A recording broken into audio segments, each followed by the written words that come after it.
If you're alone right now, don't watch this video. In the winter of 2018, a man who was living alone in the mountains wakes up to find a red ball sitting on his front yard. He assumed the only neighbor he had must have kids, and so he kicks the ball over the fence, goes inside, doesn't think anything of it. That night, he wakes up to the sound of kids laughing outside of his window. He goes outside to check on them because it's the middle of the night, and there's no kids anywhere, but that red ball is back on his property. So he picks it up, brings it in his house, and goes back to bed. The next morning, he goes over to his neighbor's house to let them know that their kids were out in his yard in the middle of the night.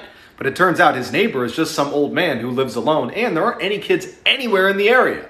That night, he wakes up again to the sound of kids on his property, and when he looks outside, there's no kids, but that red ball is back on his property. Panicked, he runs downstairs to make sure the one he brought in is still inside, and it's gone. He checked every window and door, and everything was still locked. It didn't make any sense. He decides to look out the window one more time, and off in the distance is some weird, stiff figure watching him.